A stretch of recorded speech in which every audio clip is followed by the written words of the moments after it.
Hello friends, welcome to the show Bottoms Up Research with Harshit Toshniwal. This video we are going to do a deep dive on hospital sector. We are also going to cover 10 of its largest listed names. It's a 7-part video, so for best understanding would request you all to have a look at all the 7. And one additional thing, if you find this video useful, then please like it, subscribe it and share it with more people. Let us start now. Hi, so we are in the 7th part of the hospitals industry primer. In the earlier parts, we discussed about the hospital industry basics. We discussed about the case mix, payer mix, economics of the hospital. In the last 2 parts, we discussed about 2 set of hospitals. One was NCR region hospitals and the second one was the diversified regional presence hospitals. In NCR, we discussed about Max, Medanta and Artemis. We also discussed about Fortis, Narayana, Apollo and KIMS in the part 6. In part 7, we are going to discuss about 2 single specialty focused hospitals. As we discussed earlier, that single specialties are one where you focus on one typical specialty. For HCG, that is cancer. 95% of its overall revenue comes from cancer. Rainbow Kile, that is a child care and mother care. 100% of its overall business comes from the child and mother care businesses. Let's start by understanding HCG. Now, before getting into the company, let us first have a brief about cancer as a disease and what are the key peculiarities in that cancer treatment. Now, the very basic part is how cancer begins. If we look at our body, then there are cells which form up the basic unit of the human body. These cells divide themselves, new cells get produced. As the cell gets old, it dies out and new cells take their place. That's the normal operation of a body. But if because of genetic changes, there might be a case where cells starts to grow uncontrollably and these cells then grow to become a thing called tumor in the body. Now the tumor can be a cancerous or it can be a benign. If it's a benign, then it's fine, but if it's a cancerous tumor, then what it can do is that over time this tumor will grow from one part of the body from where it started to the other part of the body. It is going to spread out. How does it spread? It spreads through the bloodstream or the lymphatic system of the overall body, and once the cancer spreads, then it starts producing the malignant cells which becomes harmful for the body and the reason for the mortality. Now when we look at the cancer, we typically try to divide it as per parts, whether it's a lung cancer, whether it's a bone cancer, whether it's blood cancer. So one important thing is that when we say it's a lung cancer, what it means is that the tumor started from the area of lung and it could have spread across the body itself. So when we say lung cancer, it not necessarily means that it is just in the lung part. What it means is that it started from that lung, which is that original point of tumor, but over time it might have spread across the overall body. So the treatment need not be just specific to that lung area itself. Right now, when we look at cancer, how exactly that is treated. So right now the way to treat cancer is the way to remove the bad cells from the body which has got created, right? So that is why the stages come into picture. Stage 1, 2, 3, 4. What these stages basically means is the level of spread of cancer in that particular body. In the early stage of detection, what happens is that it is there still at a particular region, but as the stage of cancer increases, it means that it's spread across a larger part of the body, making it more difficult to cure. Now, when we look at cancer, there are largely 3 kind of treatments. One is the medical oncology. What happens in medical oncology is that you are given a medicine. In a medicine, it can be in form of injectable or it can be in form of a liquid medicine which is routed through your blood. What that medication does is that it goes and targets the bad cells and tries to kill that. So that is how a medical oncology treatment works. What happens in medical oncology is known as chemotherapy, one of the most commonly used term. The other way to treat is radiation oncology. What happens in radiation oncology is that, say for example, in whatever part of your body the cancer or the tumor is spread, we use typically a linear accelerator, LINAC machine, to focus and give high energy X-rays on that particular area to destroy that cells. But again, radiation oncology is more effective in early stages when the cancer is there in a particular area, because if it has spread, then you can't give the radiation to all parts of the body, because these high energy x-rays will in turn also harm the normal good cells of the body. And the third way is surgical oncology, where you typically perform a surgery to remove the tumor and maybe nearby tumor. So that is the third part of cancer treatment. We are going to cover this in greater details in the coming slides, but the other part is that when we look at overall statistics, cancer as a percentage of death is contributing around 8%, and this is growing very fast. India had around 12 lakh new cancer cases in 2018. If I look at 2022, the incidences of cancer have been around 20 lakh. Now this number is a very large number and even growing at a fast pace. Many of the cases go unreported, so which is why we do not have accurate picture about what the count is. But when we look at the types of cancer, the 6 cancer forms roughly 50% of the overall cases. Breast cancer is highest with around 14%. Oral cancer is around 10%. Cause of oral cancer is largely tobacco consumption. Cervical cancer is around 8%. It is more also increasing at a fast pace because of the lifestyle changes. Lung cancer is roughly around 6%. The pollution and the respiratory part is something which leads to a large part of the lung cancer. Stomach cancer forms around 5% of the cases, while colorectal cancer forms around 5% of the cases. When we look at males, the large cases are in head and neck related cancer, including the oral cancer, gastrointestinal cancer, the stomach cancer and lung cancer. While when we look at female, the most common types of cancers are breast cancer, cervical cancer and gastrointestinal or stomach cancer. When we compare cancer, one thing is very important: if it gets detected in early stages, then your mortality rate is relatively much lower. In India, there are not many facilities to detect it early, which is why when we look at the early incidence diagnosis in breast cancer, that is just 29% in India vis-a-vis 70 to 80% globally. Similarly, in case of a lung cancer, that is 15% versus 25 to 30% globally. And as a result, our mortality rate, the chances of mortality once you get that particular disease is very high. For it's 50% in breast cancer, 56% in head and neck. In lung cancer, it is as high as 90%. Now let's look at that. Unlike any other treatment where there will be one particular surgeon who does the treatment, in HCG, in cancer treatment, you need a team of doctors, physicists, oncologists, etc.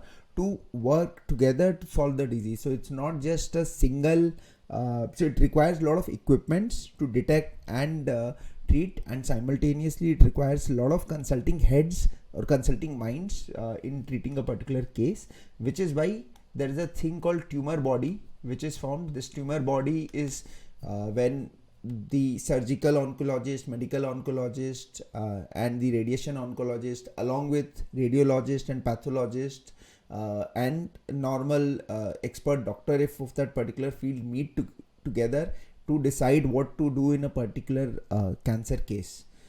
Let's understand the overall process. The first thing is the consultation. Whenever there is a chance which the patient feels, then he typically consults a doctor. That doctor becomes the primary physician. He can be a medical, radiation or a surgical oncologist. The next step is the imaging and simulation. Now this is very important because you will have to do a PET CT scan to identify where the tumor is, whether the tumor is or not, and what is the level of spread that it has already occurred in the body. So this PET CT scan is one of the key equipments which will be needed for starting point of any cancer treatment. The third part is the treatment planning. Why do I say planning? Because what typically happens is that if someone detects a cancer and he goes for, then there is a choice to be made whether he wants to do a radiation oncology or whether he wants to do a chemotherapy. Radiation, you can do it in early stages, but chemo is something which, if the cancer is late stage, then you'll have to follow the chemotherapy process. Now if you do the radiation, then you'll have to decide what is the dose of radiation which you are wanting to give. you will have to fix up the position of the patient, because whenever, and this happens in 25 therapy rounds. So the patient will have to come every day at a fixed time for 2 to 3 weeks, and he'll have to be given that X-ray at the same place for a period of 25 times continuously for the treatment. So which is why a lot of time schedule etc needs to be prepared when radiation is to be given. So that treatment planning is something which is to be done. In case of a chemo also, the level of chemo, the number of cycles of chemo which a patient will have to be given needs to be decided. So the treatment planning is the third part. Fourth is the delivery. So for radiation there is a equipment which is important, and this is LINAC, linear accelerator. So you need to have that LINAC in any cancer care center to help in the radiation, and roughly around 40 to 45% of the patient need radiation at some stage or the other. Even if it's a late stage cancer and you have done the chemo, then also many a times you need to be given a radiation therapy just to reduce the pain or maybe reduce the residual part of the cancer if it's there in any particular specific area. In case of chemo, the medical treatment can be a daycare. You might need to spend a few hours in the hospital, or depending on the severity, one might also get hospitalized for a few days if it's a slightly severe case. And the fifth is follow-up. Now, since you give radiation and chemo, the objective is to destroy the malignant and the tumor cell, but many a time what happens is that even the normal working cell, good cells in the body get impacted, and as a result that relapse of cancer or occurrence of cancer or some other side effects can happen after the treatment, which is why you need to have a consistent follow-up. Now, when we looked at the previous process, there are two things which comes, and it's important that there are key equipment related bottlenecks whenever you think of any cancer treatment. It's not like that you can just have a bed and a surgeon to operate. Now the first is the PET-CT scanner. Let us understand this. Why is PET-CT scan required? Because X-ray will be a lot shallow in terms of the output results, but a PET scan can actually give a much refined image of that particular X-ray of that particular body part, and which is why it is very important to have a PET-CT scanner to identify. Now one PET-CT scanner, let's try to look at the economics. The time taken for one PET-CT procedure is roughly around 30 minutes, but this generally needs to be taken in an empty stomach. So if that is the case, then I typically have around 8 to 10 hours in a day to do this, assuming an 8-hour day and 8-hour day and 30 minutes per procedure. In one particular day, there can be 16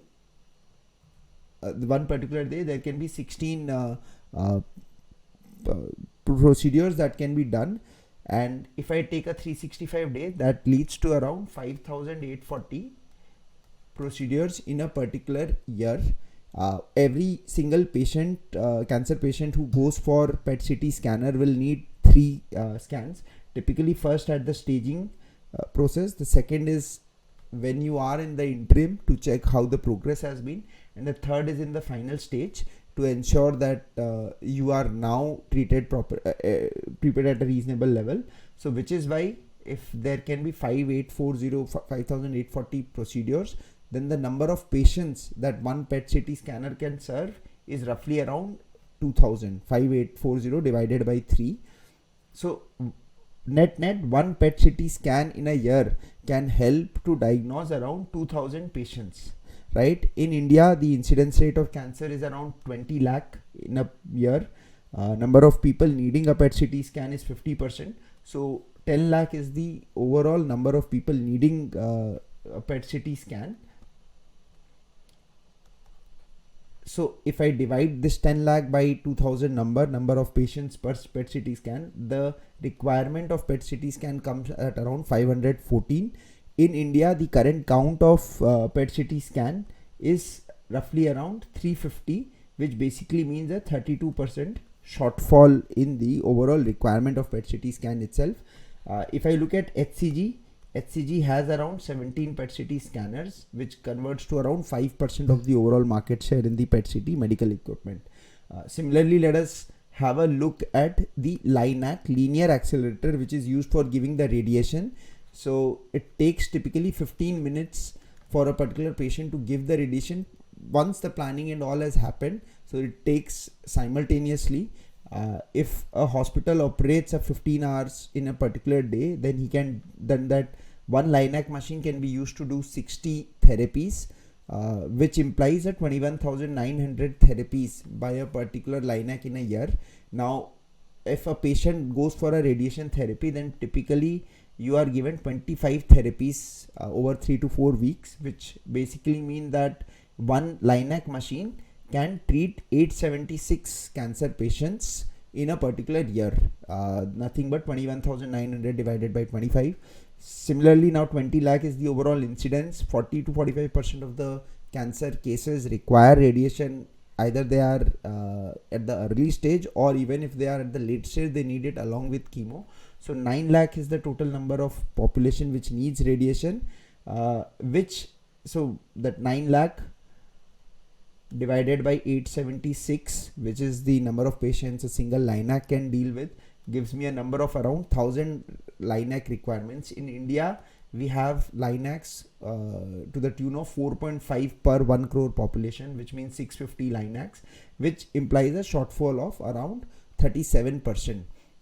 Just to compare this, that India, the penetration of LINAC is roughly around 4 for every crore population. That same number is 76 in a country like US, which is maybe one of the highest. Let's also have a look at the kind of unit economics of these machines. So if I look at a PET-CT scan machine, typically it costs around 8 crore rupees for one PET-CT scanner machine. Assuming a 15% ROCE to be my target, my required EBITDA is around 1.2 crore. Radiology business margins are typically in the range of 35% because of high fixed cost involved. So which implies that I need to secure a revenue of 3.4 crore from one PET-CT machine in a particular year. My total number of patients which I can deal is 1947, depending on the previous calculation we did, which basically implies that for a PET-CT scan of 3 procedures, 3 times if you do a PET-CT scan, which is what a typical patient will do, his cost is going to be around 17 to 18,000 rupees. That is the charge. Similarly, if I look at LINAC, it is used for radiation therapy. The cost of a particular LINAC varies from 12 to 20 crore depending on the kind of the specification of that LINAC machine. अगर हम 15 करोड़ का खर्चा पकड़ के चलता है and my expected ROCE is 15%, then it requires a 2.3 crore EBITDA for me to be generated every year. 35% margin for the business implies that I'll have to secure a revenue of 6.5 crore from that LINAC machine. One LINAC machine in a year can serve 876 patients, and which means that average charge to patient will have to be in the range of 70 to 80,000 rupees, and this includes 25 therapies for that particular patient. Very broad ballpark number. Clearly this is just to give a sense of how equipments are the key related bottlenecks and to build the familiarity with the PET-CT scanners and LINAC. When we look at India and HCG's position, HCG has around 5% market share. Even in LINAC, it has 31 LINAC, which forms around 5% of the overall 650 LINAC market share. So HCG has 5% market share overall. It has 25 cancer care centers deriving around 1300 crore revenue from this particular disease. And it is largest in terms of oncology revenue versus any hospital. If I look at the oncology revenue from all the other hospitals itself, I think Max, Apollo, they are more under the range of around 800 crore revenue from this disease at this point of time. Now let us understand that how HCG has scaled itself. So HCG from till FY15 to FY20, they were on a growth path. They increased the number of centers from around 18 to 22. At the same point of time, they also increased their LINAC count from 18 to 30 and their PET-CT from 8 to 17. But during this growth phase, what was a challenge for them was the unit economics. They were not so the business was yielding around 10% post rental margins, even lesser than that. As a result, because of the financial challenges in FY20, Dr. Ajay Kumar, who started HCG, had to bring in private equity, CVC partners, and CVC partner had to infuse a large capital, which made him a promoter. So they now own 57% stake in the company. Dr. Ajay Kumar still owns 13% of the overall stake in the company. Now, what I was discussing is that their growth phase was there till FY22, and during this period, their new registration grew from 37,000 to around 70,000 in FY20. But post FY20, obviously FY21 was distorted by COVID. But what CVC has done is that they have brought Raj Gore, who is now the CEO of HCG. The initial plan in the next few years is to now consolidate their overall business and ensure to grow profitably. See, we might not see number of centers growing very fast, but having said that, the LINAC and PET CT machine, they are bottlenecks, so you might need to keep on investing in the LINAC and PET CT machine. We'll understand that what is the capacity utilization for HCG today for both these equipments, but these are two investments which still might need to be carried upon. When we look at the overall new patient registrations for HCG, that is around 73,000 in a particular year. Not all patients are going to get treated by HCG itself. A part of this is going to go out of the funnel. But when I just look at the revenue per new registration, it is around 1.9 lakh rupees. But if I take say around 3 out of 1 is going to get treated, then average revenue per patient in real term is rupees 5 lakh for a cancer treatment, which is very much a fair number when we look at the average part itself. So when you look at HCG, it's a 1300 crore revenue in FY22. The annualized run rate is around 1600 crore in H1 FY23. The mix of the business, Karnataka has around 35% of the revenue mix. Gujarat forms around 26%, Maharashtra around 15%, and East India around 10%. Now, an important part is to understand this, that unlike any other hospital, a large part of a cancer hospital revenue comes from outpatient, right? So if you do a radiation oncology, it is entirely outpatient because you don't need to get hospitalized. If you are there for any test or consultancy, then it is outpatient. If you are there for medical oncology, which is basically chemo, then also a large part of the chemo is daycare. A large part of the chemo is daycare, and some part of the chemo, around maybe 10 to 15% of the cases, might need hospitalization. So in that case, that revenue becomes inpatient. Surgical oncology, which is where you will have to get hospitalized for surgery. So this 25% and maybe 10-15% of medical oncology. So combined 35-40% is where you need hospital beds. In true sense, balance 60-65% can be done without the need for any hospitalization. So what is important to understand is that looking at the occupancy rates for a cancer care actually might not make sense. What is a very useful data point if the companies can give, they don't give at this point of time, is what is their utilization of LINAC and the PET CT scanners, and give more color on the 78,000 new patients, how many of them have taken what kind of treatment. What HCG has though given is the overall revenue mix for them between medical oncology, surgical oncology, radiation and outpatients.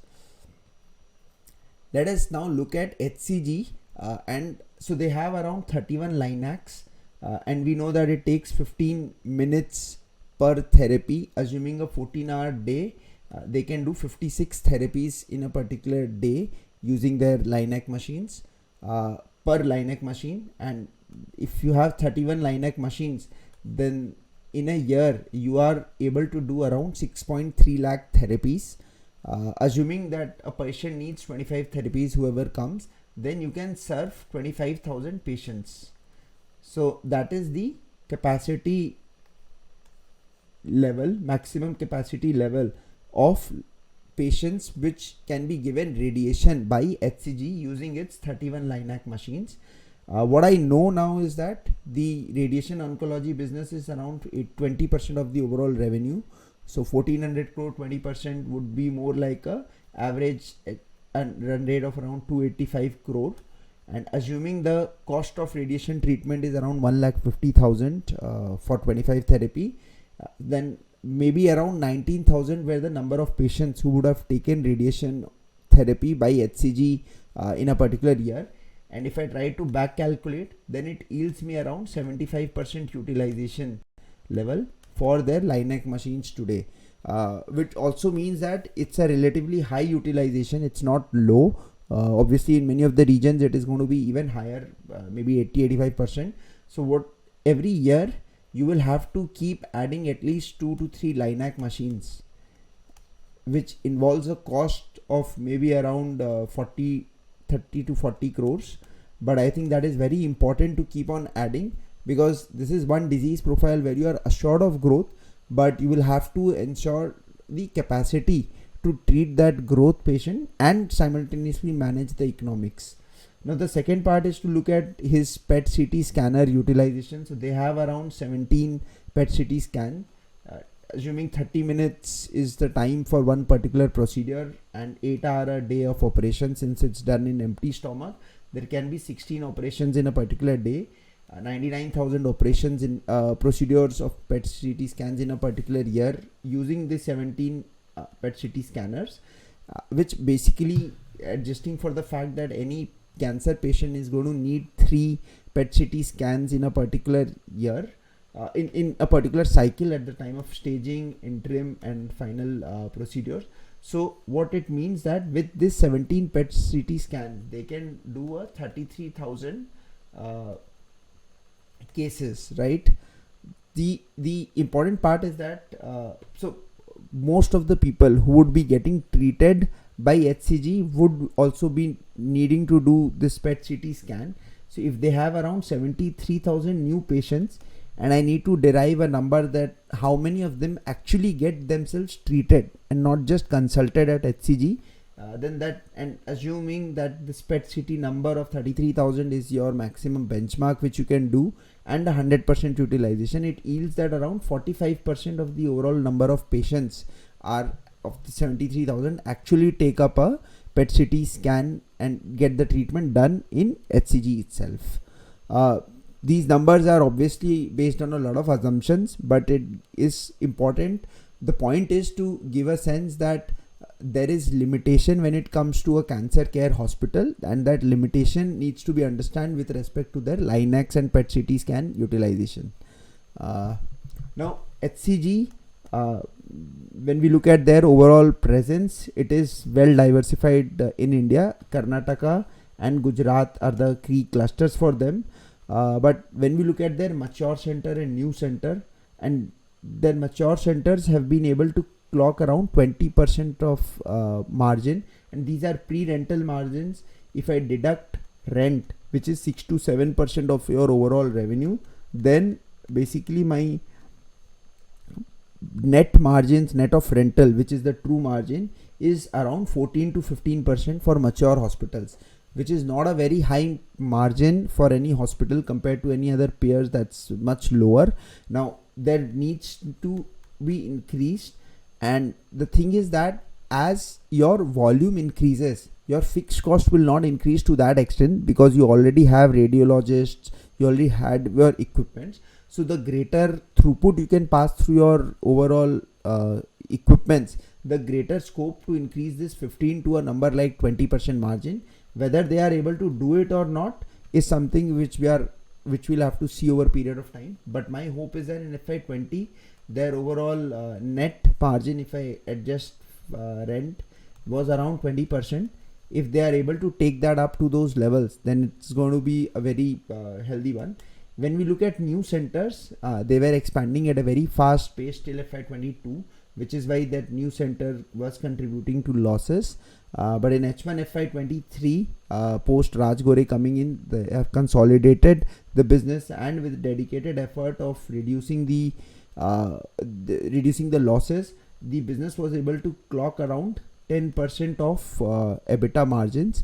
Again, this is post Ind AS. So if I deduct 4 to 5% as the rental for those rental cost, then they are still making 5 to 6% of net margins. Healthy, but still not yet healthy, but still better than making losses. Now 4% of HCG's business is in the infertility treatment market. I'll give a brief about the market. It's not a meaningful business at this point of time, but it is expected to be one of the most fastest growing market in India. When I look at women overall, population is roughly around 70 crore. If I try to find the overall total married women in their reproductive age, that number is roughly around 23 crore. Now the prevalence of infertility in India ranges at around 12 to 15%. Infertility can be because of primary lifestyle reasons, for example obesity, late marriages, etc. are some of the main causes, and this is expanding at a very fast pace. So roughly around 3 to 3.5 crore couples are impacted by infertility in their reproductive age. Now if I look at this 3.5 crore number, around 2% of the infertile couples come forward for an evaluation annually for the doctor's checkup. This number is as high as 4 to 10% of the overall couples in the global countries, but in India this number is expected to increase at a much faster pace. So if I look at the number of couples who come for an evaluation is roughly around 6,60,000 in India. Of those who come, around 20-25% register for an IVF. What is IVF? IVF is basically a process where you fertilize the egg outside the body of the women, and then you plant that fertilized egg back to the uterus. So that happens in a particular lab, and that's the way to reproduce. So the number of couples who come for IVF treatment is 1,65,000. Typical IVF cycles is 1.5, so it's not necessarily that it happens in the first time itself. There are obviously chances that the treatment might not work. So typically the cycle is 1.5 per couple, which basically ends up giving around 2.5 lakh number of fresh cycles in a particular year. When we look at Milan, which is HCG's infertility treatment part, they totally did around 1700. They have been doing around 2000 IVFs per year.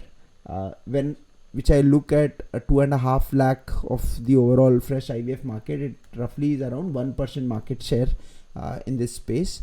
This is one of the fastest growing segment. I think HCG stopped investing aggressively in Milan, primarily keeping focus only on cancer care opportunity. But I believe that HCG should keep investing, as whenever the growth potential picks up, this is one segment where you have very high pricing power and you can make much better margins than your core business.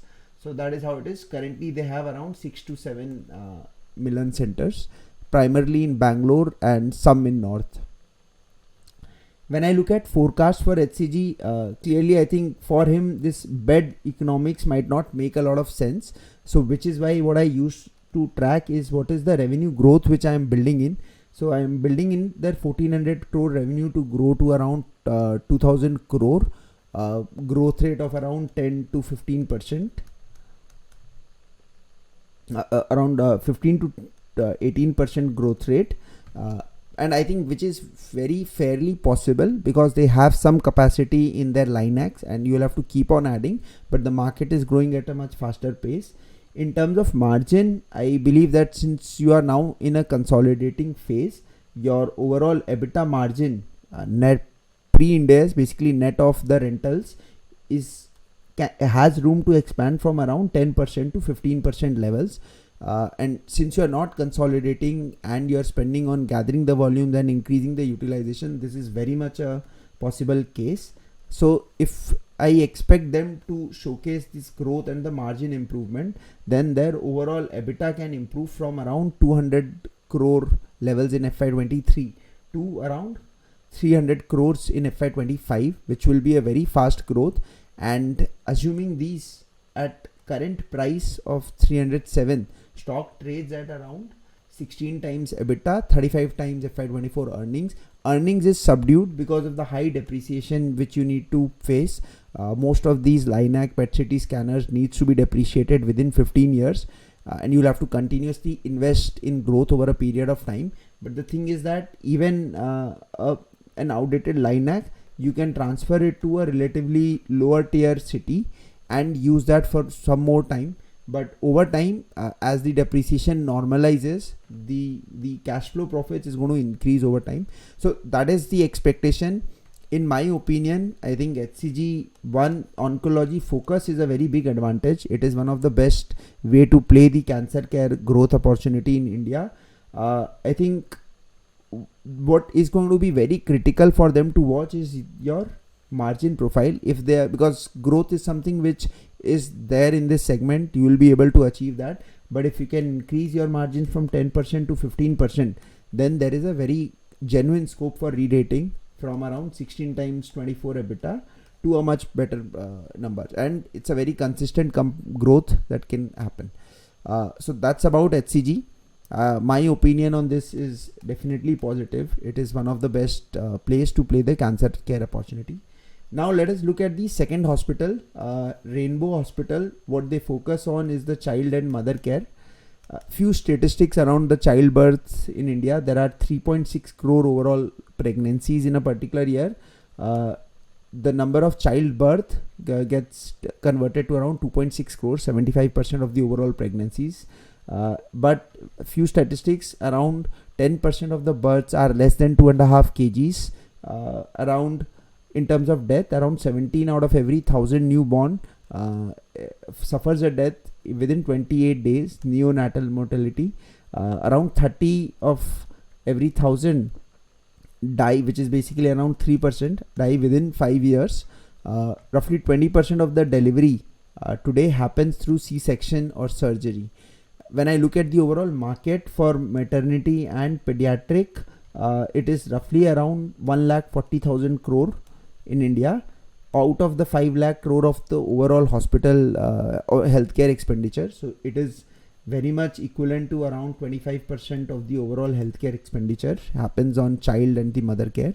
Again, broad numbers as per CRISIL.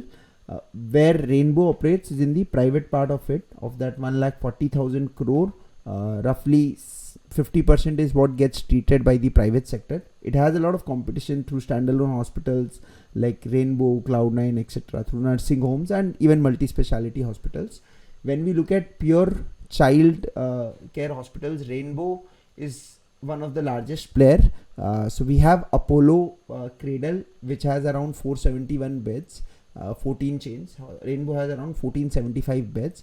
And another thing is that this NICU and PICU are basically ICU beds for neonatal, the born child, and for pediatric ICU PICU. This is for the normal children. This basically shows that what is your overall beds allocated for high-end surgeries. So that is very high for Rainbow. 32% of its overall bed is allocated for high-end surgeries. This number, and 473 beds, which is one of the largest in the countries. It's even around 5 times of what Apollo is. So to that extent, Rainbow is genuinely placed very strongly when it comes to its ability to do the childcare. Rainbow was formed in 1999.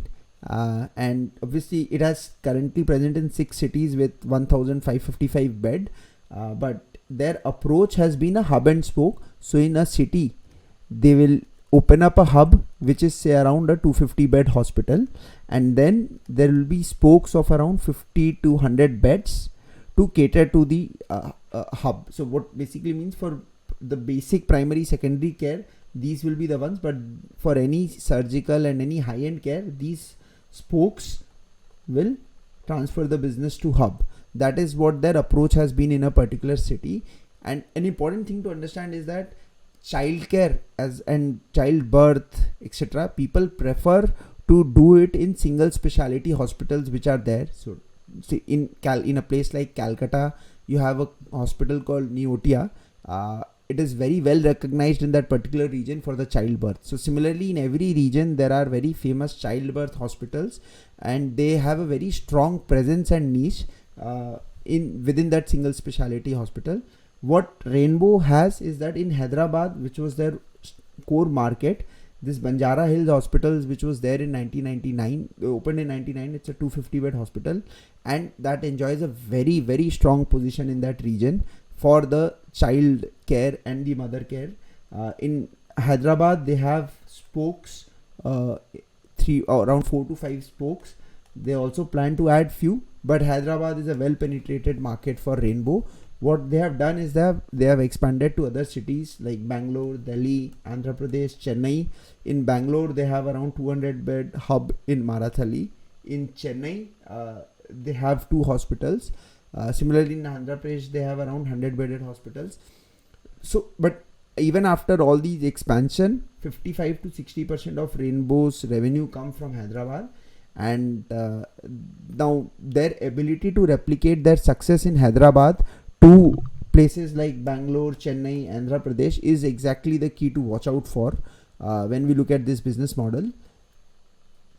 The other part to understand is that there is some seasonality in terms of the revenue and margin. Typically Q2 and Q3 are the best quarters because Q1 the other quarters will have either examinations for many children or it would be a vacation time for many children, and 2Q 3Q specifically has a high disease profile because of the natural reason. So 2Q 3Q seasonality happens. Around 60% of the overall revenue for any childcare for Rainbow comes in that period, and even the margins are relatively much higher in the second and third quarter. So that needs to be kept in mind. When we look at Rainbow, I think they are currently at around the bed capacity is 1555, but the operating beds around 1150. Over the next 2-3 years, they are going to gradually add 100 beds. The management is a very conservative one. And overall occupancy for them used to be around 55-60% pre-COVID. I expect the occupancy has room to improve. The reason there is a natural and a very large shift which is happening from, say, nursing homes or public hospitals to private hospitals when it comes to childbirth and mother care things. So to that extent, occupancy is something which is expected to go up since you are adding the beds at a very gradual pace. Your ARPOBs will sustain at 45-50,000 levels. The reason being that in this kind of a segment, when it relates to childcare, you have a pricing power which is very good, and that is also reflected in the kind of EBITDA margins they make. So the business makes around 25% EBITDA margins. This is pre-Ind AS margins. Your rental expenses are high, around 8% of the overall revenue, because you need to keep these centers at a very accessible location. But your overall EBITDA margins at 25% is something which is very sustainable, even leaving room for improvement. So at the scale of around 1000 crore of revenue, 1100 crore revenue, the overall EBITDA for Rainbow comes at around 250 to 260 crore, around 250 to 260 crores.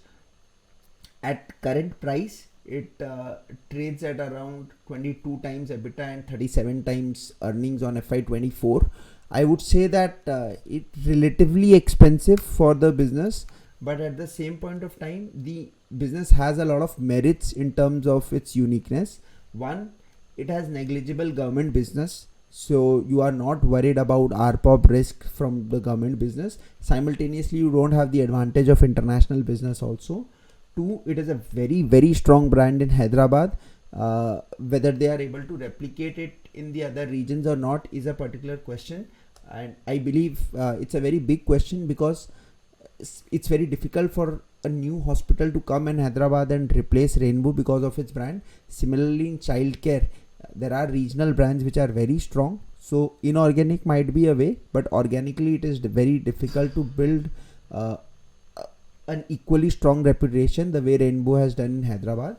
And other advantages of this business model is definitely high pricing power, natural shift happening from nursing homes to the private beds.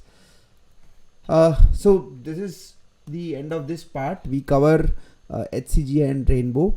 I think we have covered the hospital sectors across the last 6 parts in a very detailed way. Thanks a lot for hearing me out and being there. I think the last part is the part 7, where we are going to discuss, we are going to summarize our discussions over the last 6 slides. And what we are going to do is that we are going to look at the summary financial forecast and think through what are the stock preferences and the relative valuations. Thanks a lot. Stay tuned. Hi friends, so I come to an end to this part of my presentation, and like hospitals I wish to cover more number of sectors over time. I've done a similar work on cement industry. The link to that is in the description below. Would love to hear your feedback and any other sector you want me to cover, but have a great day. Thank you.